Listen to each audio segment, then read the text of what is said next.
मैं हूं सुशांत सिन्हा। आपके मुद्दे, आपके मतलब की बात और आपकी आवाज को बुलंद करने वाली इस महाबहस में आपका स्वागत है। पंजाब नेशनल बैंक को लूटकर फरार हुए नीरव मोदी के ठिकानों पर ईडी और सीबीआई की छापेमारी जारी है। ईडी फिलहाल नीरव मोदी और मेहुल चौकसी से जुड़ी संपत्तियों को जब्त कर रही है, जिनके बारे में ये नहीं पता कि वो नीरव मोदी की अपनी संपत्ति है या फ्रेंचाइजी है।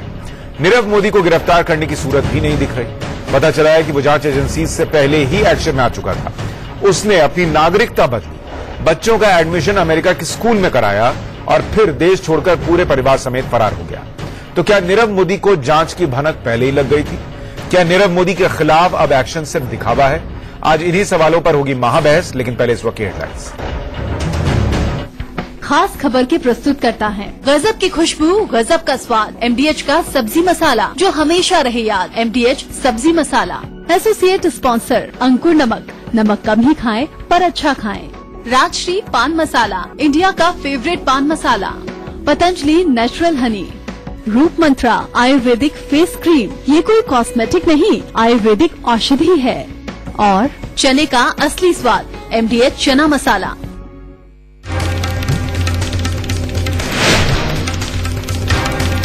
रोटोमैक पेन कंपनी के मालिक विक्रम कोठारी पर गिरफ्तारी की तलवार लटकी। कानपुर में कोठारी से सीबीआई की पूछताछ जारी।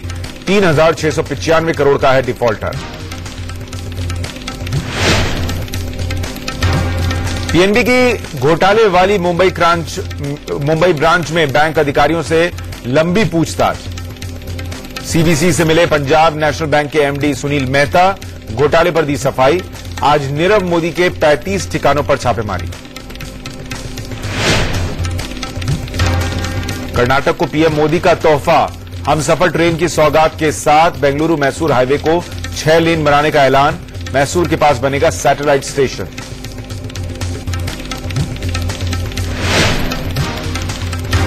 और विधानसभा चुनाव के बाद गुजरात नगरपालिका चुनाव में भी कांग्रेस से बीजेपी को मिली कड़ी टक्कर। 44 पर बीजेपी ने मारी बाजी तो 27 पर कांग्रेस जीती। 4 निर्दलियों ने भी जीत दर्ज की।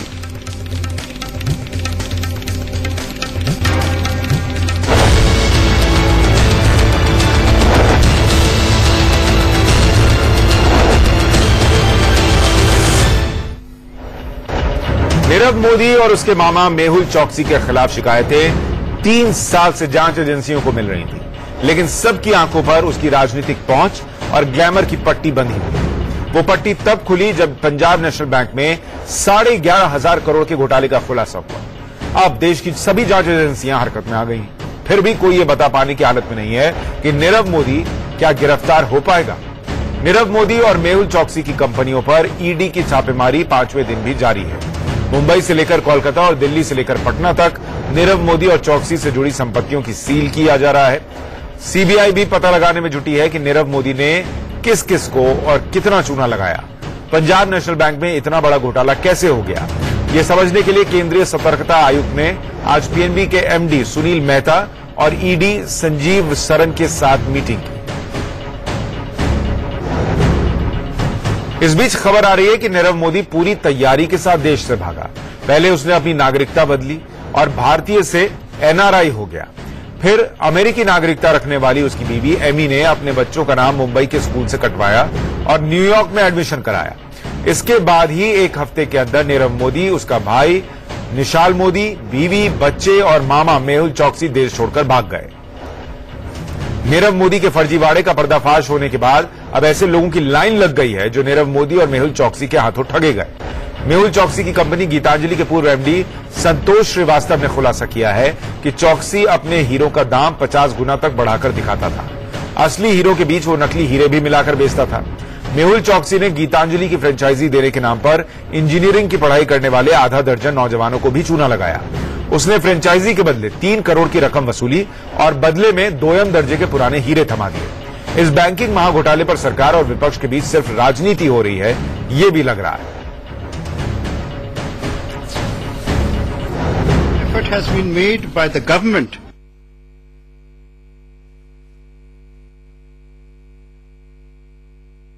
कुछ लोग घोटाले करके देश को बदनाम करते हैं और जिन लोगों का बैंकों पर भरोसा है उसको भी तोड़ने का काम करते हैं। नरेंद्र मोदी सरकार नीरव मोदी को उसके असली ठिकाने तक जरूर पहुंचाएगी और इसके पापों का फल इसको मिलेगा और सरकार शायद वसूली भी करने की मुझे विश्वास है। इतना बड़ा घोटाला सामने आया है और प्रधानमंत्री ने चुप्पी साध रखी है। और प्रधानमंत्री के बारे में राहुल जी ने सही कहा कि अगर आप इस तरह से खामोश रहते हैं तो आपकी ये खामोशी कहीं आपके इसमें जुड़े रहने का संदेश तो नहीं भेज रही। इतना बड़ा घोटाला, पीएनबी घोटाला हो गया, आपके नाक के नीचे से हो गया, आप उनके साथ फोटो खिंचा रहे हैं और फिर लाज और कहते हैं ना शर्म और लज्जा छोड़ के अब आपको फिर से एक्टिव होकर किसने भ्रष्टाचार किया, किस तरह से हुआ, कौन कौन इन्वॉल्व है, उसकी जांच करानी चाहिए। फिर से दोबारा आप सिर्फ एलिगेशन कांग्रेस पे लगा रहे हो। I think unprecedented effort has been made by the government to follow up on this issue. The number of raids, the number of the follow-up action that has been taken has been very extraordinary, and the government is doing absolutely everything possible. In fact, the real question you should probably ask is from those who opened showrooms for Nirav Modi. तो कहा यह जा रहा है कि सरकार सब कुछ कर रही है, लेकिन सवाल यह है कि अब क्यों कर रही है, और पहले जो हुआ वो अगर थोड़ा वक्त रहते हो गया होता या उस पर कार्रवाई हो गई होती, उस पर ध्यान दे दिया गया होता जो हो रहा था, तो शायद ये नौबत नहीं आती। इस पर चर्चा करने के लिए हमारे साथ बीजेपी के नेता प्रेम शुक्ला जुड़ रहे हैं, हमारे साथ कांग्रेस के प्रवक्ता डॉक्टर गौरव वल्लभ भी जुड़ रहे हैं, थोड़ी देर में हमारे साथ दिनेश दुबे जुड़ेंगे जो कि इलाहाबाद बैंक के पूर्व डायरेक्टर हैं, और विश्वास उतागी बैंक एक्सपर्ट भी हमारे साथ थोड़ी देर में जुड़ जाएंगे। प्रेम शुक्ला जी और गौरव वल्लभ जी, आप दोनों का बहुत स्वागत है। मेरा आप दोनों से विनम्र निवेदन है कि जो मैं सवाल पूछूं उसमें आपने क्या किया उसका जवाब दीजिएगा, किसने क्या क्या क्या नहीं किया इसका जवाब मैं दूसरे से ले लूंगा, ठीक है। प्रेम शुक्ला जी, पहला सवाल मेरा आपसे है कि नीरव मोदी अचानक जी एनआरआई हो जाता है जी, नीरव मोदी के बच्चों का बीच सेशन में जी नाम जो है कटवा के उनका बाहर न्यूयॉर्क में एडमिशन करा दिया जाता है, और फिर नीरव मोदी फरार होता है, मेहुल चौकसी फरार होता है और नीरव मोदी की पत्नी फरार हो जाती है। क्या यह सब कुछ इत्तेफाक था या जांच एजेंसी से पहले ही उसको बता दिया गया था कि अब जांच होने वाली है, यहां से निकल लो?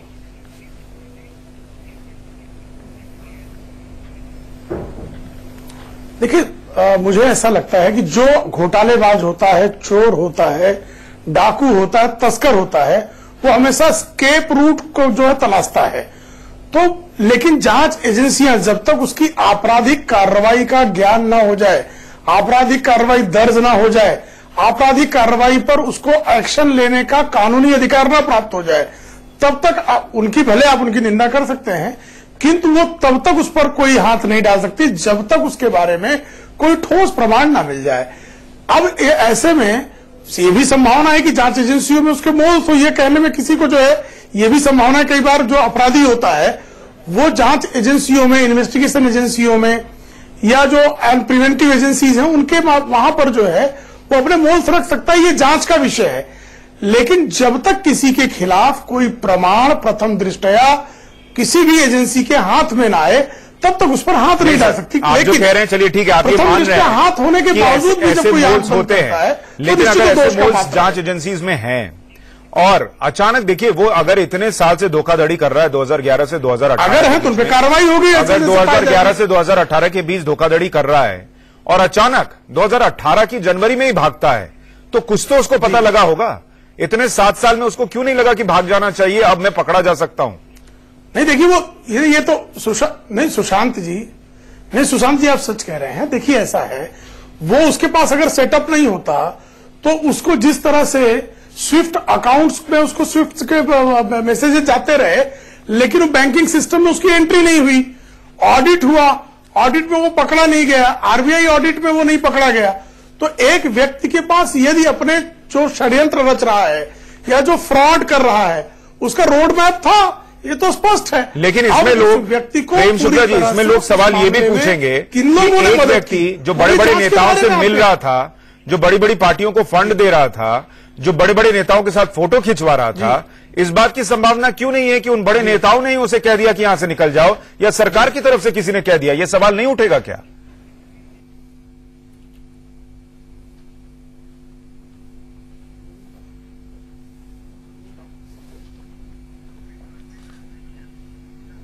प्रेम शुक्ला जी, मैं आपके पास लौटता हूं। आपका फ्रेम फ्रीज हो गया है, कुछ तकनीकी दिक्कत है। डॉक्टर वल्लभ, क्या ये इत्तेफाक है? नहीं, प्रेम शुक्ला जी का फ्रेम आ गया। एक बार आप जवाब दे दीजिए, फिर मैं डॉक्टर वल्लभ के पास जाऊंगा। शुक्ला जी, आप जवाब दे दीजिए पहले मेरे सवाल का। के मन में नहीं सही सिन्हा जी, आपके मन में जो प्रश्न आ रहा है, चूंकि इस देश में इस तरह की परंपरा रही है कि क्वात्रोकी को उसकी बहन ने भागने का मौका दे दिया, एंडरसन भोपाल गैस कांड का उसको मौका हेलीकॉप्टर से भेज दिया गया। लेकिन इस सरकार में पूरा विश्वास के साथ मैं कह सकता हूं कि किसी भी अपराधी को बख्शने की, भाई उत्तर प्रदेश में तो और लोग यही चिल्ला रहे हैं कि अपराधियों को पकड़ ले रहे हैं। लोग भाग क्यों रहे हैं? क्योंकि उनको पता ही सरकार आ गई है, जैसे ही घोटाला होगा, अब कितने भी हाई प्रोफाइल व्यक्ति होंगे, आपको किसी प्रकार का राजनीतिक सत्ता का संरक्षण नहीं मिलेगा, उल्टा आप जो है जेल जाएंगे। इसलिए भागम भाग है, वरना तो जो है किंगफिशर एयरलाइंस जो है अपग्रेड कर रही थी टिकट, जेल जाना होता, इतनी शिकायतें थी। ये सरकार आने के बाद समझ में आ गया कि हमारी जगह आपकी सरकार को 4 साल हो गया था, नीरव मोदी जेल गया होता। खैर, मैं इस पे लौटूंगा। मैं डॉक्टर वल्लभ का एक रिएक्शन लेना चाहता हूं। डॉक्टर वल्लभ, क्या ये इत्तेफाक है सिर्फ कि किस तरीके से नीरव मोदी चला गया और उसके ठीक पहले ये हरकतें हुई, और क्या इसमें किसी आप देखते हैं जांच एजेंसी के व्यक्ति का हाथ है, सरकार का हाथ है? जी,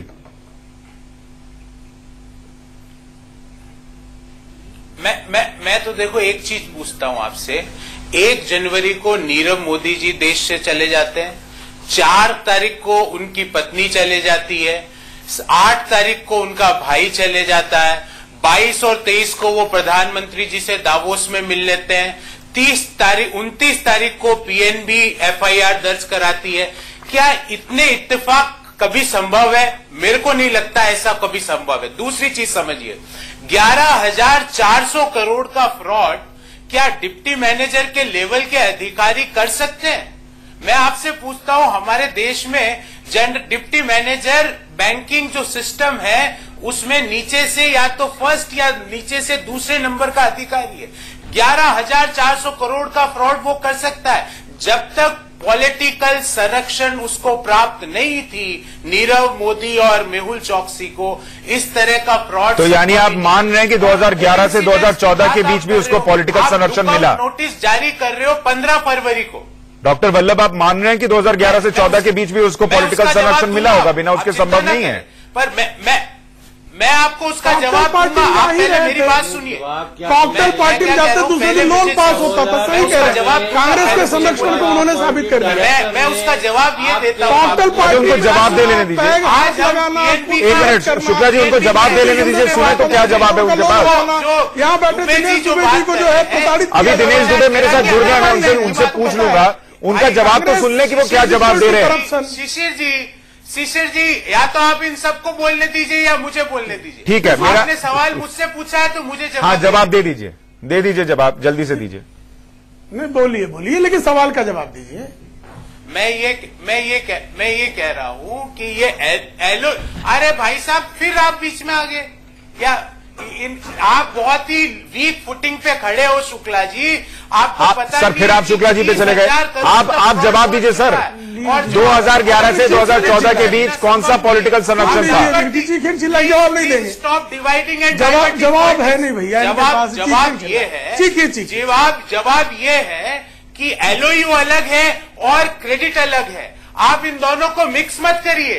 एलओयू जो नीरव मोदी ने स्कैंडल किया है वो अलग है, और 4 विसल ब्लोवर्स ने, 4, मैं आपने 3 बोला, मैं कहता हूं 4, केयर रेटिंग ने भी बताया कि इस तरह के फ्रॉड होने की। ठीक है डॉक्टर वल्लभ, मैं आपको अब सुनाता हूं। ठीक है, एलओयू और क्रेडिट का आप मामला अलग बता रहे हैं, लेकिन मैं आपको बताऊं जिन विसल ब्लोअर का जिक्र कर रहे हैं, एक तो हमारे साथ बैठे हैं दिनेश जी, मैं उनके पास जाऊं उससे पहले बता दूं कि गीतांजलि डायमंड्स के पूर्व एमडी संतोष श्रीवास्तव ने भी ये कहा है कि उसने 2013 में ये कहा कि ये सब कुछ गड़बड़ हो रहा है। उसने पीएमओ को बाकायदा शिकायत की और बावजूद इसके दबाव उस पर बना दिया गया कार्रवाई होने के बजाय। मैं इस पर आपका जवाब लूंगा, लेकिन पहले आपको सुनवाता हूं दिनेश दुबे क्या बता रहे हैं। दिनेश जी, ये बताइए कि क्या वाकई ये मामला जो है 2011 से 2014 के बीच आगे बढ़ा, उस वक्त क्या क्या गलत हुआ और एज अ विसल ब्लोअर आपके साथ क्या हुआ?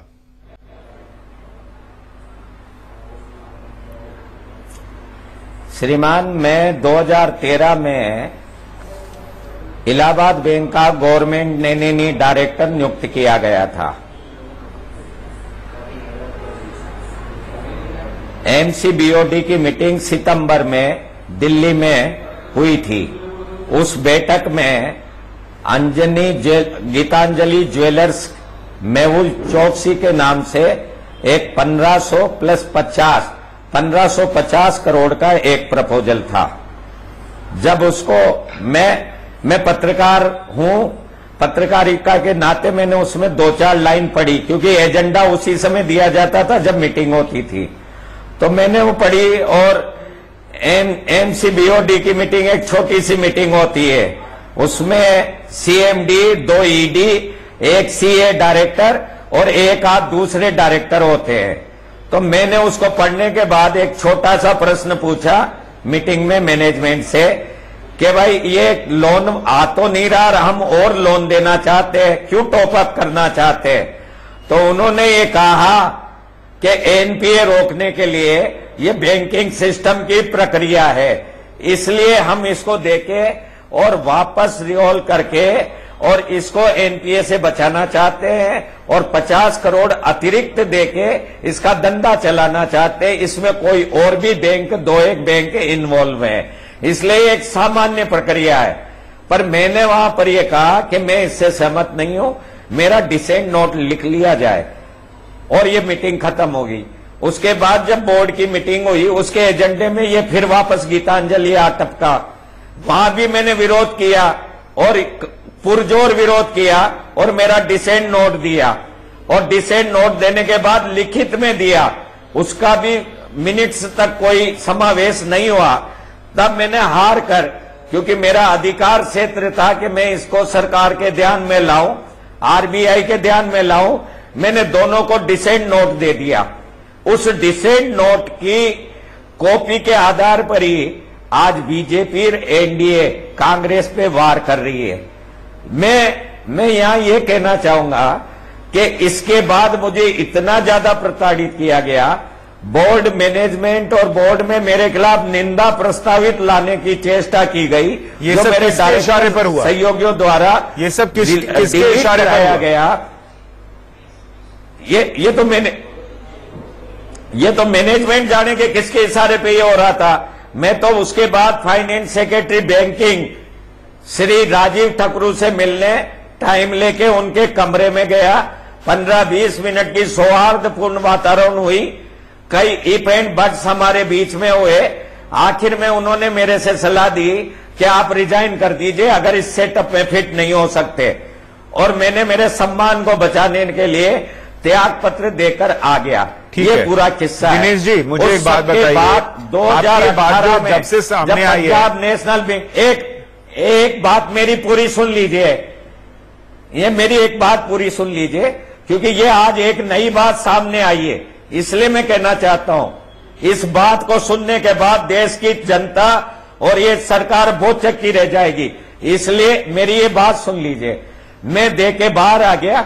2018 में ये प्रकरण उठा, गपला सामने आया, तो मैंने मेरा वक्तव्य मैं किसी के सामने देने नहीं गया, सब किसी के हाथ में, इनके एनडीए गवर्नमेंट के हाथ में वो मेरा डिसेंट नोट लगा। उसके आधार पर सब मेरे पास आए, मुझसे जो पूछ रहे मैं सच सच बोल रहा हूं। आज जो नई बात सामने आई है वो मैं उजागर करना चाहता हूं, और इस एनडीए सरकार को, बीजेपी सरकार को और इसके प्रवक्ता को जवाब देना चाहिए। नई बात ये सामने आई है कि बैंक के अधिकारियों के और डायरेक्टर के चयन के लिए जो समिति बनाई गई है, उस समिति में इलाहाबाद की बैंक की वही सीएमडी मौजूद है जिसके कार्यकाल में गीतांजलि वाला कार्यक्रम हुआ था।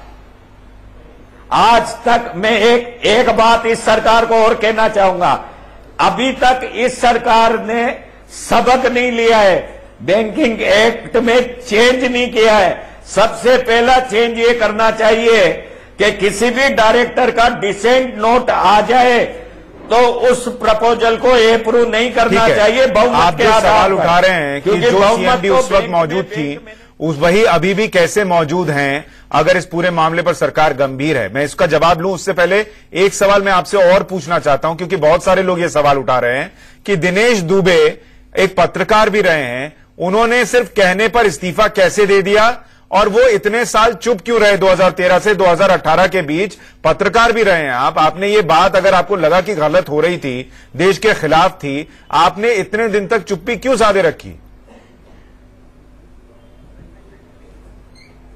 ऐसा है श्रीमान, जो ये मेरे से कह रहे हैं, आप मेरे से पूछ रहे हैं, मैं आपसे पूछना चाहता हूं, दिल पे हाथ रख के जवाब देना।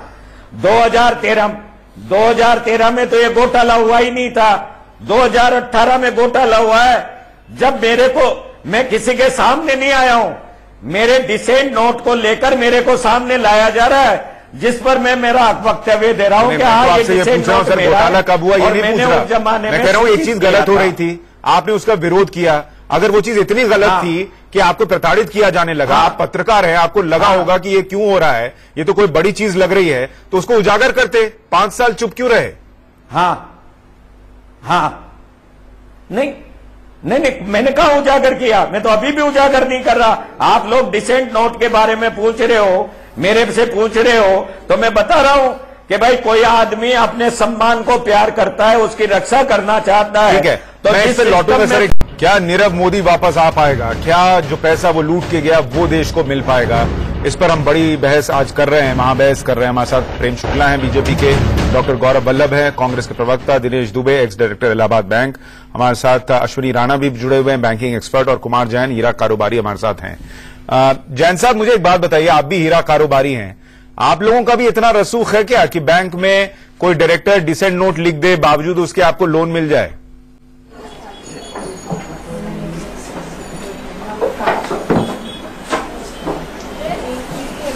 संभव नहीं है। ये जो भी हुआ है, जो LOU यानी लेटर ऑफ अंडरस्टैंडिंग देने के बाद में वो लेटर जो 3 महीने के पीरियड में वापस उसको रिबैक करना होता है, तो ऐसा मीडिया के द्वारा माध्यम से मालूम पड़ा कि वो लेटर ही गायब कर दिए गए और उसके बाद वापस अगेन दूसरी लोन ली गई है। तो इस जी बोलिए। तो जो पहली लोन जिसके लिए LOU से ली जाती थी, पहली लोन LOU से जो ली जाती थी वो लेटर नहीं मिलते थे, नई फ्रेश लोन आती थी। इस तरह से वो सिलसिला चलता गया और अमाउंट जो था मतलब 820 करोड़ से 11,600 करोड़ तक हो गया। 11,000। और बताइए जैन साहब जल्दी से कि ये जो छापे पड़ रहे हैं और जो संपत्तियां जब्त की जा रही हैं, ये सारी नीरव मोदी की हैं या जो फ्रेंचाइजी उसने दे रखी थी वो भी शामिल हैं?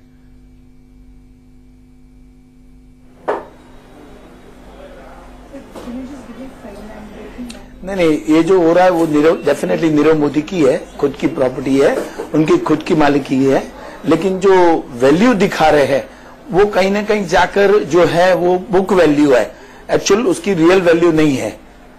ये थोड़ा फर्क है। तो वो तो बताया जा रहा है कि बहुत बड़ा के रकम बताता था, तो जो सरकार कह रही है कि 5,500 करोड़ के हीरे जवाहरात जब्त कर लिए, उसकी वैल्यू बाद में बहुत कम निकलेगी क्या?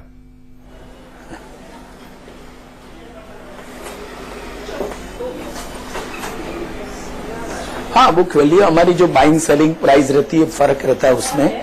और जो ब्रांडेड लोग जो ज्वेलरी बेचते हैं उनका एक सिस्टम रहता है कि भाई ब्रांडेड ज्वेलरी में एक चीज है, रिंग है, फॉर एग्जांपल ये रिंग, इसमें वजन क्या है, उसकी लेबर क्या है, गोल्ड प्राइस क्या है, या उसमें डायमंड कितने लगे, वो सब नहीं, ये रिंग है और इसकी वैल्यू है। तो इस तरह से उसकी जनरली ब्रांडेड की सेलिंग रहती है। लेकिन अब इसमें सवाल ये उठता कि किस आदमी कौन कैसे बेचता है, जो बड़े बड़े ब्रांड्स हैं, ठीक है, इनका नाम है। जी और डॉक्टर वल्लभ मैं आपके पास आऊंगा, लेकिन मैं पहले एक रिएक्शन लेना चाहता हूं अश्विनी जी का। अश्विनी जी, ये जो पूरा अभी तक हम बातें सुन रहे हैं और जो अब तक जांच में सामने आ पा रहा है, पिछली सरकार हो, अभी की सरकार हो, इसमें ज्यादा दोष किसका दिखता है और क्या हो सकता था? बैंकिंग सिस्टम में ये इतनी चीजें हो रही हैं, कोई आवाज उठा रहा है फिर भी कोई सुन नहीं रहा और लोन दिया जा रहा है या एलओयू दिया जा रहा है, ये कैसे हो पा रहा था?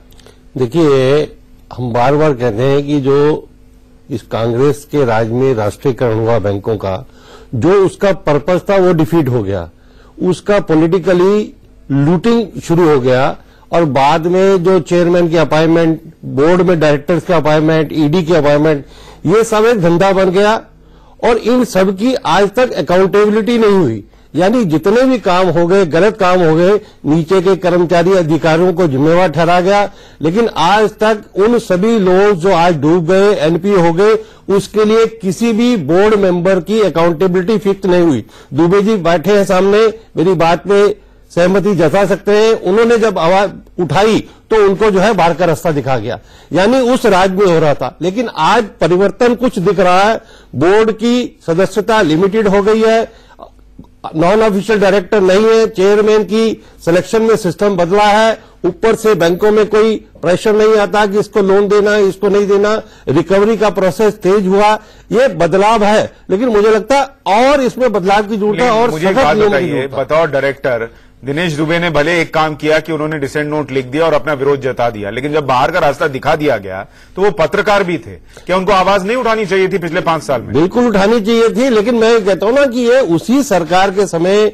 उसी सिस्टम में हुआ, लेकिन आज ऐसा संभव नहीं है। आज कोई उठाएगा तो उसको उसका जो है निर्णय कुछ ना कुछ मिलेगा और इसलिए रिकवरी का जो प्रोसीजर है उसको और तेज करना चाहिए। ठीक है डॉक्टर वल्लभ, मुझे ये बताइए, आपके 2013 का जो ये साल है जब यूपीए की सरकार थी, दो विसल ब्लोअर सामने आए, दिनेश दुबे और उसके अलावा हम बात करें संतोष श्रीवास्तव। सरकार ने उस वक्त क्यों कार्रवाई नहीं की? अगर किया होता तो शायद नीरव मोदी आज जेल में होता पिछले कुछ सालों से।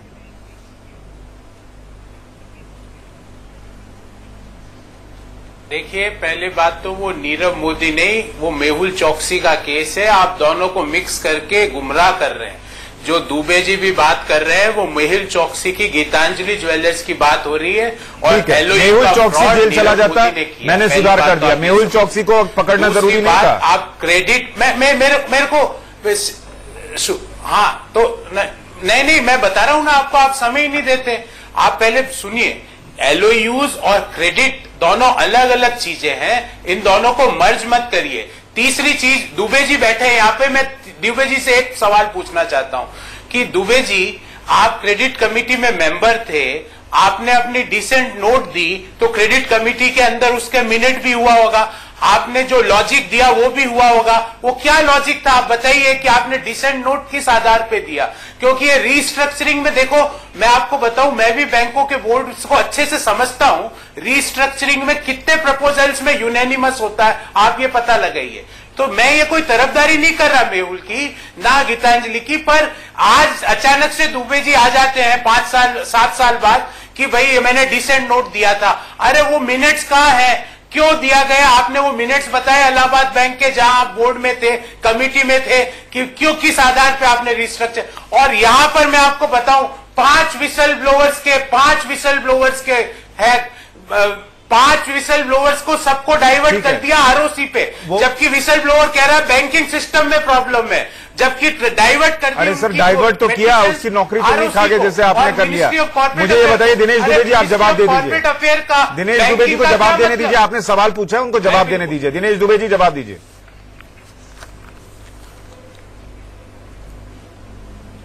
वल्लभ जी, आप इतने ज्ञानी हैं, मैं आपके ज्ञान को तो चैलेंज नहीं कर रहा हूं, लेकिन मेरी नैतिकता को चैलेंज मत करें। मेरा जो दायित्व था डिसेंट नोट देने का, वो डिसेंट नोट दिया, मैंने नहीं किया। और यही तो मैं चिल्ला चिल्ला के कहा कह रहा हूँ। गलत समझा, इतने दिन से आप गलत समझ रहे हैं। नहीं दुबे साहब, आपने मेरा सवाल नहीं सुना, आपने मेरा सवाल नहीं सुना। गलती हो गई मेरे से, गलती हो गई, नहीं करी है। मैं सुन लो मेरे उनको जवाब देने दीजिए सर, समय मेरी मिनट्स में क्या लिखा आप ये कह रहे हो ना कि आप मेरी सुन तो लो वल्लभ जी, यही तो मैं कह रहा हूं, मैं यही तो कह रहा हूं कि मेरा डिसेंट नोट नहीं माना गया, बार बार लिखित में दिया गया, जो मिनट्स में नहीं लिया गया। जब मिनट्स में नहीं लिया, उसी से हार के तो मैंने आरबीआई के डिप्टी गवर्नर को और गवर्नमेंट ऑफ इंडिया के फाइनेंस सेक्रेटरी बैंकिंग को ये मेल डाला है। नहीं तो ये मेल डालने की जरूरत कहां आई थी। आपसे मैं निवेदन करना चाहूंगा वल्लभ जी, हर बैंक का, मैं इलाहाबाद बैंक की बात नहीं कर रहा हूं, मैं तो सारे राष्ट्रीयकृत बैंकों की बात कर रहा हूं।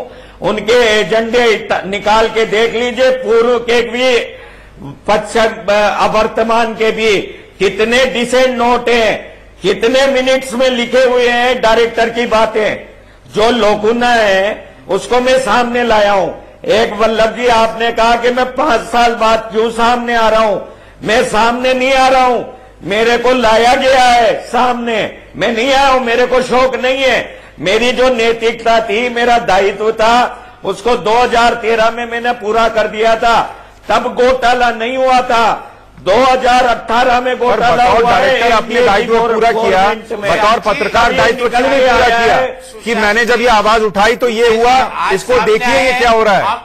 बतौर जी दुबे जी आज सामने आए हैं। अरे हमारे तो पांच विशेष लोगों से उनका और आपको एक और एजेंडा बताओ। सिर्फ डिमोनेटाइजेशन की रात को नीरव मोदी द्वारा 80 करोड़ के हीरे बेचे गए।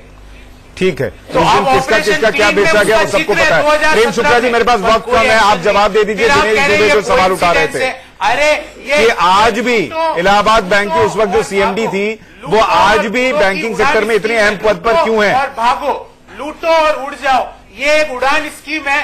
बिना पॉलिटिकल पैट्रोनेज के क्या संभव है। प्रेम शुक्ला जी जल्दी जवाब दे दीजिए, वक्त नहीं है। देखिए वल्लभ जी, देखिए संकट ऐसा भी, इसमें एक बैंकिंग एक्सपर्ट बैठे हैं कि इलाहाबाद बैंक के व्यक्ति थे, दोनों बता रहे हैं कि किस तरह से बैंकों में दबाव बनाकर लोन दिए जा रहे थे। जिस तरह से दिनेश दुबे ने बताया कि हमारे साथ क्या हुआ, फाइनेंस सेक्रेटरी उनसे इस्तीफा लिखवा ले रहे हैं कि आप सिस्टम के को नहीं मानने को तैयार है, डिसेंट नोट दे रहे हैं। 18 लाख करोड़ से 52 लाख करोड़ का सिर्फ 5 वर्षों में आपने एनपीए क्रिएट कर दिया। साफ है कि आपने अपराध किया और उस अपराध को आप संरक्षित करने का प्रयास करते रहे। यहाँ पर जैसे ही अपराध का पता लगा, उसके खिलाफ कार्रवाई हुई। नहीं, अपराध का पता चला, कार्रवाई नहीं हुई सर। आपके मामले में आपकी सरकार के रहते हुए भी पहले कई बार सवाल उठाए गए और मामला जो है वो भेज दिया गया और मामला रफा दफा हो गया। ये मत बोलिए कि सुना आपने और कार्रवाई कर दी। अगर सुनते कार्रवाई की होती तो नीरव मोदी जेल में होता, विदेश में कहाँ छिपा है ये पता करने की जरूरत नहीं पड़ रही होती। लेकिन महाबहस में आप सब जुड़े, चर्चा में बहुत शुक्रिया आप सभी।